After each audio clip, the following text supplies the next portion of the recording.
எல்லோருக்கும் வணக்கம். நான் உங்கள் கோவிந்த். கடந்த 2 மாதங்களாக பங்கு சந்தை 10% வீழ்ச்சியை சந்திச்சிருக்கு. ஆனால் சில ஸ்டாக்ஸ் எல்லாம் பார்த்தீங்கன்னா 10லேருந்து 20%, 30%லாம் அதிகமாக வீழ்ச்சியை சந்திச்சிருக்கு. நீண்ட கால முதலீட்டுக்கு இது சரியான நேரமா அப்படிங்கிறத இந்த வீடியோவில் ஃபுல்லாக பார்க்க போகிறோம். காற்றுள்ள போதே தூற்றிக்கொள் அப்படின்னு சொல்லுவாங்க. அதாவது வாய்ப்பு வரும்போதே யூஸ் பண்ணிக்கணும். லாஸ்ட்டு கோவிட் ஃபாலுக்கு அப்புறம் பார்த்தீங்கன்னா 2022ல் ஒரு 18% நிஃப்டி கரெக்டானது. அதுக்கப்புறம் பார்த்தீங்கன்னா இப்போ 10% கரெக்டாக இருக்குது. ஸோ பங்கு சந்தைனாவே மியூச்சுவல் ஃபண்டில் அதிகமாக இன்வெஸ்ட் பண்ணுறவங்க இருக்கீங்க இப்போது. ஏன்னா ஸ்டாக்கை விட மியூச்சுவல் ஃபண்டில் ரிஸ்க் கம்மிங்கிறதுனால அதுவே அதிகமாக ஃபோக்கஸ் பண்ணுவாங்க. நான் லாஸ்ட்டு 10 இயரில் அதிகமான ரிட்டர்ன்ஸ் எந்த ஃபண்டு கொடுத்துருக்கோ அதை சூஸ் பண்ண போகிறேன். இதில் லாஸ்ட்டு 10 இயரில் பார்த்தீங்கன்னா மோத்திலால் ஓஸ்வால் நல்ல ரிட்டர்ன்ஸ் கொடுத்துருக்குறாங்க. நீங்கள் உங்களுக்கு எந்த ஃபண்டு வேணால் அனலைஸ் பண்ணலாம். உங்களுக்கு எக்ஸாம்பிளுக்காக நான் இப்போ ஏதாவது ஒரு ஃபண்டை தான் சூஸ் பண்ண போகிறேன். பட் அதில் பார்த்தீங்கன்னா அந்த குவாண்ட் மிட் கேப்லாம் நல்லா பர்ஃபார்ம் பண்ணிட்டு இருந்தாங்க. பட் மார்க்கெட் கேபிடலைசேஷனும் நமக்கு கொஞ்சம் பெட்டராக வேணுங்கிறதுனால ஜஸ்ட் நான் அதை கிளிக் பண்ணாலும் அதுலேயும் பார்த்தீங்கன்னா மோத்திலால் ஓஸ்வால் வந்துட்டு ஒரு 20,000 crore வந்துட்டு மார்க்கெட் கேபிடலைசேஷன் இருக்குது. ஸோ தென் நம்ம இப்போ மோத்திலால் ஓஸ்வால்ங்கிற மிட் கேப் ஃபண்ட் எடுத்து அனலைஸ் பண்ண போயிடுவோம். நான் ஜஸ்ட்டு எக்ஸாம்பிளுக்காக இந்த மிட் கேப் ஃபண்ட் எடுத்திருக்கேன். நீங்கள் any large cap or small cap எதை வேணால் எடுத்து நீங்கள் அனலைஸ் பண்ணலாம். ரிட்டர்ன்ஸ் என்ன கொடுத்துருக்காங்க அப்படிங்கிற டீட்டெயில் வந்துருங்க. இந்த எஸ்ஐபி கால்குலேஷன் இதெல்லாம் லிவிட். இதுக்கும் கீழே வந்தீங்கன்னா இந்த டீட்டெயில்டு ரிட்டர்ன்ஸ்னு ஒன்று இருக்கும். ஸோ அதை கிளிக் பண்ணிங்கன்னா உங்களுக்கு ஒவ்வொரு குவார்ட்டரும் என்ன ரிசல்ட் கொடுத்துருக்காங்க, என்ன ரிட்டர்ன் கொடுத்துருக்காங்கிறத ஸோ ரொம்ப தெளிவாக ஒவ்வொரு இயருக்குமே கொடுத்துருப்பாங்க. இங்கே பார்த்தீங்கன்னா 2014லேருந்து 2024 வரைக்கும் ஏறக்குறைய 10 வருஷத்துக்கு இங்கே இருக்கான ரிட்டர்ன் கொடுத்துருக்குறாங்க. இதில் பாருங்களேன், ஒவ்வொரு வருஷமும் இந்த ஃபண்டு எவ்வளோ ரிட்டர்ன் கொடுத்துருக்காங்கங்கிற டீட்டெயில் தான் இருக்குது. 2014 74% கொடுத்துருக்குறாங்க, 15ல் 15% கொடுத்துருக்குறாங்க. தென் இந்த மாதிரி ஒவ்வொரு இயரும் என்ன ரிட்டர்ன் கொடுத்துருக்காங்க அப்படிங்கிறத இங்கே மென்ஷன் பண்ணியிருக்காங்க. இதை வச்சு நம்ம எப்படி இன்வெஸ்ட் பண்ணலாம் அப்படிங்கிறத அனலைஸ் பண்ண போகிறோம்னா, இதில் ஏதாவது ஒரு வருஷம் மைனஸில் கொடுத்துருந்தாங்களா பார்த்துங்க. 2018 பாருங்களேன் 12% மைனஸில் கொடுத்துருக்காங்க. ஸோ அதுக்கப்புறம் பெருசாக எந்த இயருமே மைனஸில் கொடுக்கல அவங்க ரிட்டர்ன். எக்ஸாக்ட் கோவிட்டில் கூட பார்த்தீங்கன்னா மைனஸில் எந்த ரிட்டர்னும் கொடுக்கல. இப்போ ரீசெண்ட் இயர் லாஸ்ட்டு 3 இயரில் பார்த்தீங்கன்னா எவ்ரி இயர் 40% ரிட்டர்ன் கொடுக்குறாங்க. 2023 சரி 24 சரி 40% மேலே எவ்ரி இயர் ரிட்டர்ன் கொடுக்குறாங்க. ஸோ அப்போ எப்போ தான் இன்வெஸ்ட் பண்ணுறது அப்படின்னு பார்த்தீங்கன்னா லாஸ்ட்டாக எப்போ ஆப்பர்ச்சுனிட்டி 2018 பாருங்களேன் 12% மைனஸில் கொடுத்துருக்குறாங்க. ஒவ்வொரு குவார்ட்டராக இங்கே பார்த்துடலாம். குவார்ட்டர் 1ல் பார்த்தீங்கன்னா 9% ஃபால். அதுக்கப்புறம் பார்த்தீங்கன்னா குவார்ட்டர் 3ல் 4%. இங்கே என்ன நடந்திருக்குங்கிறத நிஃப்டியோட சார்ட்லேயும் பார்த்துடலாம். இங்கே 2018 பார்த்தோம் இல்லையா, 2018 அங்கே ஏன் இந்த ஃபண்டு ரிட்டர்ன் தரலை, அப்போ இங்கே நிஃப்டியில் என்ன நடந்திருக்கு அப்படின்னு செக் பண்ணிடலாம். நிஃப்டியில் 2018 ஜான்வரி டு 2018 டிசம்பர் வரைக்கும் நான் எடுக்கிறேன். எஸ், இந்த இடத்துலேருந்து நீங்கள் பாருங்கள், நான் இங்கே பிளாக் பண்ணியே காமிக்கிறேன் இந்த இயரில் என்ன நடந்திருக்கு அப்படின்னு சொல்லிட்டு. அப் டு டிசம்பர் வரைக்கும் எடுத்துக்கலாம். டிசம்பர் வரைக்கும் ஓகேவா? ஓகே. ஸோ இந்த 1 இயராக மார்க்கெட் எங்கேயுமே போகலை. ஸோ ஒரு சைட்வேஸ்லேயே இருந்திருக்கு. நீங்கள் நல்லா இதில் வாட்ச் பண்ணி பாருங்கள். 2018 ஜான்வரியில் மார்க்கெட் எங்கே ஆரம்பித்ததோ டிசம்பர்லேயும் அதே இடத்துல தான் இருக்குது. அதுக்கிடையில் மார்க்கெட் மூவ் ஆயிருந்தாலுமே க்ளோசிங்கில் திரும்பவும் மார்க்கெட் கீழே வந்துருச்சு. ஸோ அந்த இயரில் ரிட்டர்ன் பெருசாக எதுவுமே ப்ரொடியூஸ் பண்ணலை. நிஃப்டியுமே பார்த்திங்கன்னா ரேஞ்ச் பவுண்ட் மார்க்கெட்டாக இருந்திருக்கு, ஒரே இடத்துல தான் இருந்திருக்கு. இதை நான் உங்களுக்கு ட்ரா பண்ணி கூட காமிக்கிறேன் பாருங்கள். இங்கே ஜனவரி மாதம் இங்கே ஆரம்பிச்சிருக்காங்களா, அப்படியே அப்போ போயிட்டு திரும்பவும் கீழே வந்துட்டாங்க. டிசம்பரில் எங்கே ஆரம்பித்தாங்களோ அங்கேயே முடிச்சிட்டாங்க. ஸோ ரிட்டனே இங்கே எந்த ரிட்டனும் ப்ரொடியூஸ் பண்ணலை. ஸோ அதனால் மியூச்சுவல் ஃபண்ட்லேயுமே பார்த்திங்கன்னா அந்த இயரில் எந்த ரிட்டனுமே ப்ரொடியூஸ் பண்ணல. -12% தான் கொடுத்துருக்குறாங்க. ஏன்னா நிஃப்டி வேணால் நியூட்ரலாக இருந்திருக்கலாம், ஆனால் இதில் உள்ள ஸ்டாக்ஸ் எல்லாம் அண்டர் பர்ஃபார்ம் பண்ணியிருக்கோம். ஸோ 2019 பாருங்களேன், ஒரு குவார்ட்டர் மட்டும் -1%. அப்புறம் பார்த்தீங்கன்னா அதர் குவார்ட்டர் எல்லாம் ஒரு 3% to 5% ரிட்டர்ன் கொடுத்துருக்காங்க. 2020 இங்கே ஒரு பெரிய ஆப்பர்ச்சுனிட்டி வந்திருக்கு. 2020 குவார்ட்டர் 1 அதான் கோவிட் ஃபால் 28%. ஆனால் அதுக்கப்புறம் பார்த்தீங்கன்னா எதுவுமே ஃபால் இல்லை. நெக்ஸ்ட் குவார்ட்டர்லேயே 16%, 15%ன்னு அடுத்த 3 குவார்ட்டருமே ரிட்டர்ன் கொடுத்துட்டாங்க. டோட்டலாக 8% ரிட்டர்ன் தான். எப்படி கோவிட் ஃபால் அவ்வளோ ஃபால் ஆகியுமே அந்த இயரில் எப்படி ப்ளஸில் வந்துச்சு ரிட்டர்ன் அப்படின்னு கேட்டிங்கன்னா இங்கே அதிகமாக இங்கே பாருங்கள் 2020 இங்கே 28% ஒரு குவார்ட்டரில் வந்திருந்தாலும் அந்த டோட்டல் இயரில் பார்த்தீங்கன்னா 8% ரிட்டர்ன் தான் கொடுத்துருக்குறாங்க அந்த ஃபண்டு. 2020 மைனஸில் கொடுக்கல. அப்போ நிஃப்டியில் என்ன நடந்திருக்கு அப்படின்னு பார்த்துருவோம். ஜனவரி அதே மாதிரி 2020 ஜனவரியிலேருந்து 3 மாதம் மட்டும்தான் ஃபால் ஆகிருக்கு. அந்த பெரிய கிராஷ் நடந்துச்சு இல்லையா, வெறும் 3 மந்த் மட்டும் தான் பாருங்கள். இந்த 3 மந்த் கேண்டில் மட்டும் தான் ரெட்டில் இருக்கும். அதுக்கப்புறம் மார்க்கெட் அங்கேருந்து புல்லிஸ் ஆகி திரும்பிடுச்சு. ஸோ அப் டு டிசம்பருக்கு என்ன நடந்திருக்கு பாருங்கள். எங்கேருந்து ஃபால் ஆனதோ அந்த ஹையை பிரேக் பண்ணி மேலே போயிடுச்சு. ஸோ உங்களுக்கு இங்கே ட்ரா பண்ணுற பாருங்களேன், மார்க்கெட் எங்கேருந்து ஃபால் ஆனதோ 2020 அதே டிசம்பர் மாதமே அந்த ஹையை கிராஸ் பண்ணி மேலே போயிடுச்சு. வித்தின் 1 இயரில் விழுந்து மேலே அப் ஆகிடுச்சு. அதனால் அந்த இடத்துல ரிட்டர்ன்ஸ் வந்துட்டு உங்களுக்கு பெட்டராகவே கொடுத்துருக்காங்க. ஆனால் 2018 பார்த்தீங்கன்னா ரிட்டர்ன் ஏன் இல்லை அப்படின்னா அங்கே மார்க்கெட் க்ளோசிங்கே கீழே, பட் ஆனால் இங்கே அதிக அளவு ஃபால் ஆகிருக்கு. ஆனால் அதை விட க்ளோசிங் மேலே போயிடுச்சு. எந்த அளவுக்கு ஃபால் ஆனதோ அந்தளவு ஃபாஸ்ட்டாக ரெக்கவரி நடந்திருக்கு. ஸோ அதனால் 2020 அந்த குவார்ட்டரில், அதாவது மார்க்கெட் எப்போ விழுந்தோ அந்த 3 மாதத்துக்குள்ளே இன்வெஸ்ட் பண்ணியிருந்தால் மட்டும்தான் உங்களுக்கு ரிட்டர்ன் நல்ல ரிட்டர்ன் கிடச்சிருக்கும். பட் அதுக்காக வெயிட் பண்ணிட்டு இருந்தீங்கன்னா திரும்ப ஆப்பர்ச்சுனிட்டியை மிஸ் பண்ணிட்டு இருப்பீங்க. ஓகே, இப்போ 2021 வருவோம். நெக்ஸ்ட்டு உங்களுக்கு இங்கே 2018 அப்புறம் 2020 ஒரு வாய்ப்பு கிடச்சிருக்கு, நோட் பண்ணிக்கோங்க. இப்போ 2021 2021 மார்க்கெட் ரிட்டர்ன் இந்த ஃபண்டை பொறுத்த வரைக்கும் ரிட்டர்ன் வந்துட்டு ப்ளஸ்லேயே தான் கொடுத்துருக்காங்க. ஒவ்வொரு மந்த்துமே ப்ளஸில் தான் கொடுத்துருக்குறாங்க. எஸ், இங்கே பாருங்கள் 2022 பார்ப்போம். 2022 மார்க்கெட் வந்துட்டு பெரிய பர்ஃபார்மன்ஸ் இல்லை. ஃபஸ்ட்டு 2 குவார்ட்டர் மைனஸில் தான் கொடுத்துருக்காங்க. ஸோ 2022 ஜனவரியிலேருந்து டிசம்பர் வரைக்கும் என்ன நடந்திருக்கு நிஃப்டி சார்ட் எடுத்துக்கலாம் இப்போது. பட் இந்த மாதிரி நீங்கள் அனலைஸ் பண்ணால் மட்டும்தான் லாங் டைமில் இன்வெஸ்ட்மெண்ட்டும் வெயிட் பண்ணுவீங்க. இல்லைனா ஒவ்வொரு ஃபாலுக்கும் ரியாக்ட் பண்ணிட்டு செல் பண்ணுறது இல்லை பை பண்ணுறது வச்சுட்டிங்கன்னா அந்த மாதிரி உங்களால் ஒரு கார்பஸ் பில் பண்ண முடியாது. ஸோ இங்கே பாருங்களேன், 2022 நிஃப்டி வந்துட்டு ஒரு அண்டர் பர்ஃபார்ம் கொடுத்துருக்கு, அதாவது கொஞ்சம் ஃபாலாக இருக்குது. இதில் தான் நான் சொன்னேன் 18% கரெக்ஷன் நடந்ததுன்னு சொன்னேன். ஸோ அது 2021 எண்டுலேயே ஸ்டார்ட் ஆகிருக்கும். பட் 2022 பார்த்தீங்கன்னா கரெக்ஷன் நடந்து திரும்ப அதே இடத்துக்கு வந்திருக்கு, நியூட்ரல் ஆகிருக்குன்னு வச்சுக்கலாம். சரிங்களா, பெரிய ரிட்டர்ன் எதுவும் ப்ரொடியூஸ் பண்ணல அந்த இயர்லேயும். ஸோ இப்போ இந்த ஃபண்டில் 2022 என்ன நடந்திருக்கு, இங்கே பார்த்தீங்கன்னா 10%.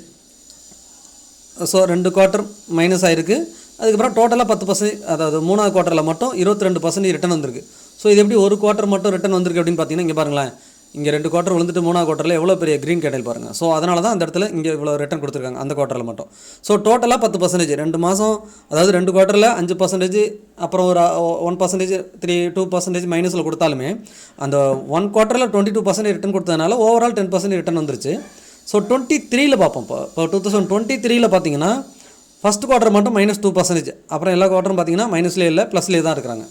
ஸோ டோட்டலாக 41%. இப்போ 2024 பாருங்கள், ஃபஸ்ட்டு 3 குவார்ட்டரில் 19%, 20% அந்த ரேஞ்சில் கொடுத்துருக்குறாங்க. பட் இப்போ லாஸ்ட் குவார்ட்டர் மட்டும் -6%, அதாவது 5.9, அது எக்ஸாக்டாக இது அப்டேட் ஆகிருக்காது.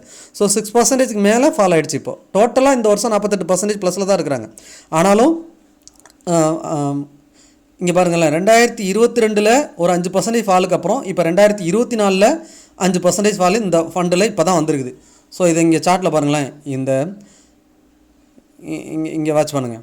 ஸோ இந்த 2022 அந்த ஃபண்டு ஒரு குவார்ட்டரில் 5% மைனஸ் கொடுத்துருந்தாங்க ரிட்டர்ன். அதுக்கப்புறம் இப்போ தான் அகெயின் திரும்பவும் ஒரு 6% மைனஸில் அந்த ஃபண்டு ரிட்டர்ன் ப்ரொடியூஸ் பண்ணியிருக்கிறாங்க. ஸோ சேம் லைக் நிஃப்டி என்ன மூமெண்ட்டில் இருக்கோ அதே மூமெண்ட்டில் தான் அந்த ஃபண்டும் பர்ஃபார்மன்ஸ் பண்ணியிருக்கு.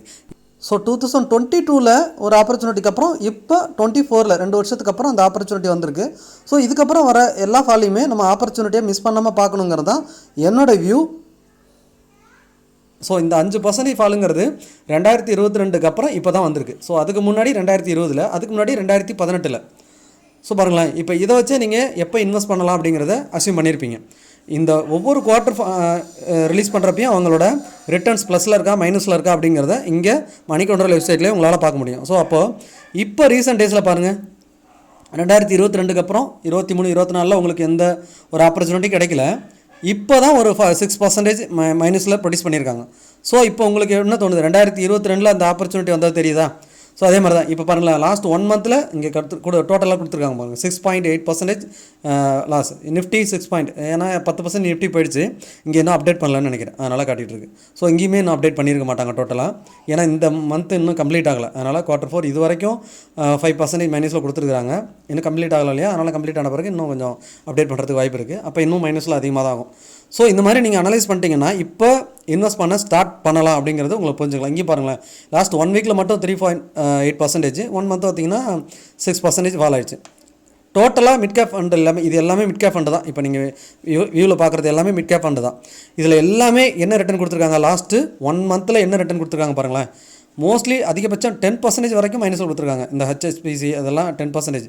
இங்கே பார்த்தீங்கன்னா இந்த சுந்தரம் ஃபினான்ஸு எல்லா மிட் கேப்பாக இருக்கட்டும், எந்த ஃபண்ட் எடுத்துகிட்டோம், ஆதித்ய பிர்லா ஆகட்டும் 9%, கனரா ரெப்கோ 9%, எல்லா ஃபண்டுமே பார்த்தீங்கன்னா 10 to 7% கிட்ட லாஸ்ட் 1 மந்தில் மைனஸ் ஆயிருக்கு. ஸோ நிஃப்டி கரெக்ஷன் ஆயிருந்ததுன்னா மிட் கேப்பில் இருக்கிற நீங்கள் எந்த இன்வெஸ்ட்மெண்ட்டில் இருந்தாலுமே மைனஸில் தான் இருப்பீங்க. நம்மளோட வீடியோ ஃபாலோ பண்ணியிருந்தீங்கன்னா நீங்கள் ஆல்ரெடி நீங்கள் அலர்ட் ஆகிருந்துருக்கலாம். நான் மிட் கேப்லையும் ஸ்மால் கேப்லையும் இன்வெஸ்ட் பண்ணியிருக்கவங்க அலர்ட்டாக இருங்க, எந்த நேரத்துலையும் அதிகமான ஃபால் வரத்துக்கு வாய்ப்பு இருக்குது அப்படின்னு நம்ம இன்ஃபர்மேஷன் ஆல் டைம் ஹையில் இருக்கும்போதே கொடுத்துருந்தோம். இப்போ நல்ல ஒரு கரெக்ஷனை பார்த்துருச்சு, இன்னும் கூட கரெக்ஷன் ஆகிறதுக்கு வாய்ப்பு இருக்குது. இப்போ நான் இந்த ட்ராயிங் எல்லாமே எடுத்துகிட்டு ரிமைனிங் உங்களுக்கு ஒரு ஃபுல் வியூவாக காட்டுறேன். எஸ், இப்போ பாருங்களேன், 2020 நிஃப்டி இந்த ட்ரெண்ட் லைனில் தான் மூவ் ஆகிட்டுருக்கு. ஸோ நம்ம ஏற்கனவே நம்ம வீடியோ பார்த்தவங்களுக்கு தெரியும், ஒவ்வொரு டைமும் நான் நிஃப்டியை எக்ஸ்பிளைன் பண்ணும்போது இந்த ட்ரெண்ட் லைன் சப்போர்ட் எடுத்தால் ஒரு நல்ல ஆப்பர்ச்சுனிட்டி வரதுக்கு வாய்ப்பு இருக்குது அப்படின்னு நான் எக்ஸ்பிளைன் பண்ணிகிட்டு இருந்தேன். அதுபோல் பாருங்களேன், இப்போது லாஸ்ட்டு பாருங்கள், இந்த இடத்துல ஒரு ஆப்பர்ச்சுனிட்டி கிடச்சிதா, அதுக்கப்புறம் தென் இந்த இடத்துல ஒரு ஆப்பர்ச்சுனிட்டி, தென் திரும்பவும் அந்த ட்ரெண்ட் லைனை எப்போல்லாம் டச் பண்ணுறாங்களோ அப்போல்லாம் ஒரு ரேலி அங்கேருந்து ஸ்டார்ட் ஆகுது. ஸோ இப்போ அதுபோல் ரேலி ஸ்டார்ட் ஆகுமா, நமக்கு ஒரு வாய்ப்பு கிடைக்குமானா வாய்ப்பு 10% ஆல்ரெடி கரெக்ஷன் ஆகிட்டாங்க, இன்னும் ஒரு 10% 5% கரெக்ட் ஆகிறதுக்கு வாய்ப்பு நிறைய இருக்குது. பட் வராமலையும் போகலாம். பட் எப்பயுமே நீங்கள் உங்களோட ஃபினான்ஷியல் அட்வைஸரை டிஸ்கஸ் பண்ணுங்கள். நம்மளோட அனலைஸ் படி இந்த ட்ரெண்ட் லைன் வரும்னா 22,500 அந்த இடத்துக்கு மேபி வரத்துக்கு நிறைய சான்சஸ் இருக்குது. 22,500 வரும்போது நம்ம நீங்கள் என்ன இன்வெஸ்ட் பண்ணணும்னு நினைக்கிறீங்களோ அதில் ஒரு பார்ட்டை தாராளமாக இன்வெஸ்ட் பண்ணலாம். அங்கேருந்தே ஃபுல் கேஷையும் நீங்கள் போட்டுட்டு வெயிட் பண்ணணும் அப்படின்னு அவசியம் இல்லை. ஏன்னா இன்கேஸ் இன்னும் மார்க்கெட் ஒரு 10% இறங்கிட்டாங்கன்னு வச்சுங்களேன், அப்போ நீங்கள் வந்து ட்ரபிளில் மாட்டுவீங்க. ஸோ எப்பயுமே உங்கள்கிட்ட இருக்கிற கேஷை பார்ஷியலாக கொஞ்சம் கொஞ்சமாக இன்வெஸ்ட் பண்ணுறது பெட்டராக இருக்கும். 22,500ங்கிறது ஒரு நல்ல சப்போர்ட்டாக இருக்கும். அதையும் பிரேக் பண்ணாங்கன்னா அடுத்து ஸ்ட்ரைட்டாக 21,000 தான். 21,000லேருந்து 22,500 வரைக்குமே மார்க்கெட் எந்த இடத்துல வேணால் சப்போர்ட் எடுக்கிறதுக்கு நிறைய சான்சஸ் இருக்குது. ஸோ இந்த 21,000லாம் வந்துட்டாங்கன்னா ஏறக்குறைய 20% ஃபால் அந்த மாதிரி கணக்காகிடும். ஸோ 20% ஃபால்லாம் நீங்கள் அகைன் ஒரு குட் ஆப்பர்ச்சுனிட்டியாக தான் பார்க்கணும். ஏன்னா கோவிட் ஃபால்லேயே 39% தான் வந்திருந்தது. ஸோ இப்போ அந்த மாதிரி ஃபால் பெரிய க்ரைசிஸ் எதுவும் நடக்கலை, பட் கரெக்ஷன் தான், ப்ராஃபிட் புக்கிங் தான் வந்துட்டுருக்கு, பெரிய நியூஸ்னால எதுவும் இறங்கலை. ஸோ இப்போ பாருங்களேன், ஆல்ரெடி ஒரு 10% இப்போ இருக்கிற இடத்துலையே நிஃப்டி ஆல்ரெடி 10%, 22,500 வந்துச்சுன்னா அகைன் அங்கே ஒரு 15% வரும். அந்த இடத்துக்கு வந்துச்சுன்னா ஃபால் வந்துட்டு 15% ஆகிடும். அதே 21,000 வந்துருச்சுன்னா ஏறக்குறைய அந்த 20%, அதான் 19 சம்திங் வரும். நீங்கள் ரவுண்ட் ஃபிகராக 21,000 வந்தால் ஆல்ரெடி 20% கரெக்ஷன் அந்த மாதிரி அக்செப்ட் பண்ணிக்க வேண்டியதான். அந்த இடத்துல நீங்கள் இன்வெஸ்ட் பண்ணிக்கலாம். அதுபோல் நீங்கள் உங்கள்கிட்ட இருக்கிற கேஷை ஒவ்வொரு இடத்துலையும் நீங்கள் இன்வெஸ்ட் பண்ணிகிட்டே வரணும். எக்ஸாம்பிள் பார்த்தீங்கன்னா இந்த 22,500 வருதா அந்த இடத்துல, இல்லை இப்போயே கூட அட்லீஸ்ட் ஒரு 10% கரெக்ஷன் பார்த்துறீங்களா, இப்போ ஒரு ஸ்மால் அமௌண்ட்டாக உங்கள் கையில் இருக்கிறத இன்வெஸ்ட் பண்ணலாம். நீங்கள் என்ன இன்வெஸ்ட் பண்ணணும்னு நினைக்கிறீங்களோ அதை அட்லீஸ்ட் ஒரு 5 பார்ட்டாக பிரிச்சுக்கிட்டு கூட இன்வெஸ்ட் பண்ணலாம். அந்த மாதிரி நீங்கள் ஏதாவது ஒரு டெக்னிக்கல் யூஸ் பண்ணி இல்லை ஏதாவது ஒரு மெத்தட் யூஸ் பண்ணி இன்வெஸ்ட் பண்ணுறதா பெட்டராக இருக்கும். ஒரே டைமில் யாராலையும் இன்வெஸ்ட் பண்ணி பாட்டம் பிடிக்க முடியாது. பாருங்களேன், இப்போ இந்த 10% இருந்துச்சா இங்கே ஒரு இன்வெஸ்ட்மெண்ட் பண்ணலாம். அடுத்து இன்னும் ஒரு 5% இறங்குனா 22,500 வந்துன்னா இன்னொரு 5% கணக்கு. ஸோ 15% டவுன் ஆகிடும். ஸோ அந்த இடத்துல ஒரு இன்வெஸ்ட்மெண்ட் பண்ணலாம். அகைன் திரும்பவும் ஒரு அங்கேருந்து ஒரு 5% இறங்குது அப்படின்னு வச்சுங்களேன், அந்த இடத்துல பார்த்திங்கன்னா 20% கரெக்ஷன் அந்த மாதிரி ஆகிடும். ஸோ 20% இன்னொரு பார்ட்டு உங்கள்கிட்ட இருக்கிற கேஷை இன்வெஸ்ட் பண்ணலாம். இந்த மாதிரி ஒரு 4 டைம் எவ்ரி 5%க்கு நீங்கள் இன்வெஸ்ட் பண்ணிட்டீங்கன்னா நீங்கள் பாட்டம் பிடிக்கலனாலும் உங்களோட ஆவரேஜ் ப்ரைஸுங்கிறது கீழே இருக்கும். மார்க்கெட் புல் பேக் வரும்போது எந்த அளவுக்கு இறங்கினாங்களோ அந்த அளவுக்கு திரும்பவும் பல மடங்கு ஏறிடுவாங்க. இப்போ ஒரு 50% இறங்கிருக்குன்னா மார்க்கெட் அப் ட்ரெண்ட் போக திரும்ப 200% ஏறிடுவாங்க அடுத்து ஒரு 5 to 10 இயரில். ஸோ அந்தளவுக்கு தான் மார்க்கெட் இருக்கும். நீங்கள் மார்க்கெட் அனலைஸ் பண்ணிங்கன்னா தெரியும். ஸோ நிஃப்டி பற்றி இன்னொரு வீடியோவில் ஃபுல்லாக அனலைஸ் பண்ணிட்டு எவ்ரி 10 இயருக்கு எவ்வளோ ரிட்டர்ன் கொடுத்துட்ருக்காங்க, எவ்வளோ அடுத்த 10 வருஷத்தில் நிஃப்டி எந்த அளவுக்கு மூவ் ஆகிறதுக்கு வாய்ப்பு இருக்குது அப்படிங்கிறதெல்லாம் நம்ம அடுத்த வீடியோவில் பார்த்துடலாம். நீங்கள் எதில் இன்வெஸ்ட் பண்ணணும்னாலும் கட்டாயமாக அதுக்கு முன்னாடி உங்களோட ஃபினான்ஷியல் அட்வைஸரை டிஸ்கஸ் பண்ண மறந்துடாதீங்க. நீங்கள் நம்மகிட்டையுமே ஃபினான்ஷியல் அட்வைஸ் எடுத்துக்கலாம். அதுக்கு டிஸ்பிளேல தெரியிற வாட்ஸ்அப் நம்பருக்கு சேட் பண்ணுங்கள். அப்படி இல்லைனா finplanning4you@gmail.com அப்படிங்கிற மெயில் ஐடிக்கு மெயில் பண்ணுங்கள். அதுவும் இல்லைன்னா டிஸ்கிரிப்ஷனில் இருக்க கூகுள் ஃபார்ம் ஃபில் பண்ணுங்கள். நான் உங்களை கான்டாக்ட் பண்ணுறேன். மீண்டும் ஒரு நல்ல வீடியோவில் உங்களை சந்திக்கிறேன். உங்கள் கோவிந்த்.